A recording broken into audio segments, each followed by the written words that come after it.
So I wanted to do a quick video. I've just picked up the new Spektrum DX6, so I wanted to compare with the other two radios I have, the DX6i, the DX8 and the new DX6. The DX6i is I had a couple of them. I bought it because it was my first sort of 2.4 radio. It's cheap, a great price. I think I paid £100 new for mine. I ended up with a second used one. It has a really nice screen. It's not backlit. It's quite low res. The layout is nice though.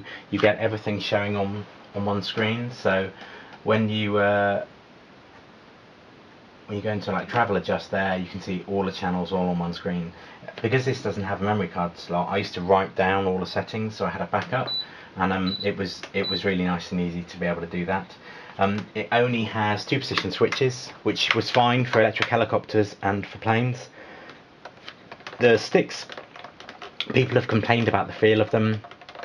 I've never had an issue with them. They always feel fine to me. I don't believe they're ball raced, they're just plain bearings. But it's a good radio and it's cheap. I've upgraded because I ran out of model memories. I had 10 memories on one of them and I had 6 used on the other, so I was running out again. So when the DX8 came out, I bought that. It's a lovely feeling radio. It's a lot more money. It's twice the price. Has 3 position switches, which is lovely. Has a backlit screen with a high resolution. Has the SD card socket, so you can back up and import models, which was nice when I swapped. I have a friend with a DX8 as well, so when we're swapping models and copying back and forward. It has a couple of niggles. As it comes out of the box, it's got throttle wedges, so you don't get full stick travel, which I don't understand, so you have to take the back off to remove them, but it's not a big deal. You can also, I've got the stick tension wound down because I like them quite loose. It has the throttle out timer, which is really nice, so that you don't forget to start the timer like you did with the DX6i. The only thing, the niggle really with it was the screen is lovely, but it's quite low resolution, so it's only got like 4 lines of text. And when you go into settings, each setting is on a separate page for each channel.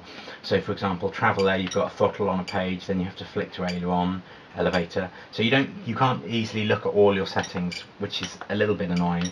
But it's not a big deal, and it's been a good radio. The other thing is that when you start to run out of model memories, swapping them around is really awkward, because when you copy a model from say slot 20 to slot 21, you're changing its bind settings, so you then have to rebind the model.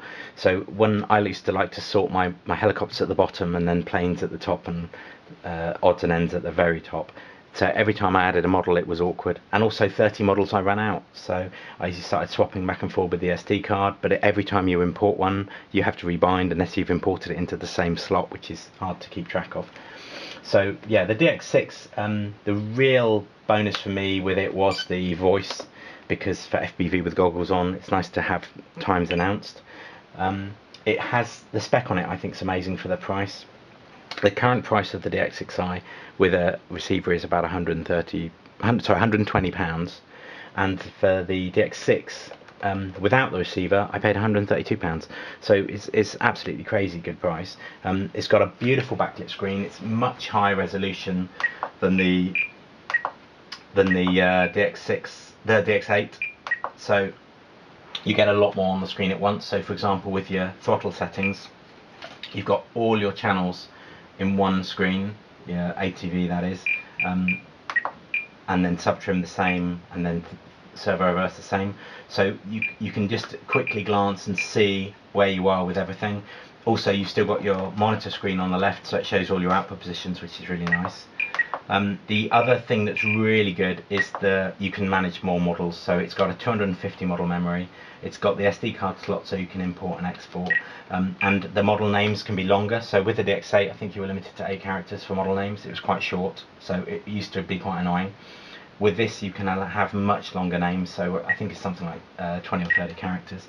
Also, because you've got a much bigger list, which is really nice to select from, you also have a sort facility, so you can go to model utilities and then sort model list, and then you can just pick a model from this list and move it up and down the list. So if I take James Test, I can just pop that at the top of the list, and what's lovely is it doesn't alter its bind settings, so you can still you can sort the list and not have to rebind each model. The big feature with the DX6 is the voice. So if I select a model which has got this set up on, so I turn the volume up. Volume 100. That's a bit loud. So I've got flight modes. Flight mode 1, flight mode 2, normal mode. And then I've got timers. So you have your I've got a flight timer on throttle position, and then I've got a second stopwatch timer, which is the only issue with the timers is you can't clear them separately, which is really frustrating. I'm sure that's something Spektrum will fix in a firmware update. But then you can have a switch. Time remaining 6 minutes 12 seconds. Timer 10 seconds. A switch to announce the timer, which is lovely when you're flying with goggles on. Again, it'd be nice if you could announce just one of the two timers. So I only want the stopwatch time, for example, but that's not an option. So, but I'm sure that's something they can fix with a firmware update. The main thing is the stick feel is lovely. The 3-position switches. The backlit screen is really nice. The only thing I can't understand is the DX9 pricing doesn't make any sense anymore. The current price on a DX9 is more than double the price of this DX6, and the features are really similar. Very few people need the extra 3 channels.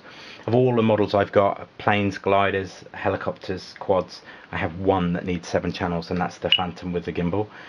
All the others they only use 6 channels.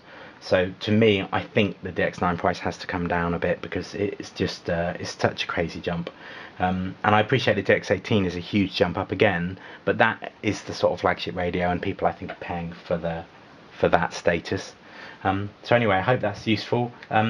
Hopefully, with a firmware update to sort out the timer to give a multirotor model type, because that's missing as well. It currently only does plane, helicopter and glider, and whilst there is a bodge to get an image for the quadcopter. If you go into airplane or glider model type and then go into wing type standard and then do the next screen, you can select different images for the model, and one of them is a quadcopter, but that doesn't really give you proper quad support. So it doesn't give you like collective pitch support with channel assignment for the Stingray. It doesn't give you it'd be nice if you could have easy flight mode selections, so you could have 3 or 5 flight modes without having to do mixes, just having a simple screen where you pick 2 switches to tie together, and then you can set the flight modes for those, and again give them names.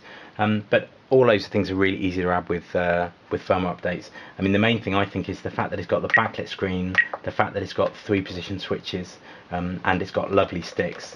That's really that has always been the differentiator with the high-end Spektrum radios in the past. So the fact they've put them into effectively their entry-level radio now is amazing. So anyway, I hope that's useful and not too long.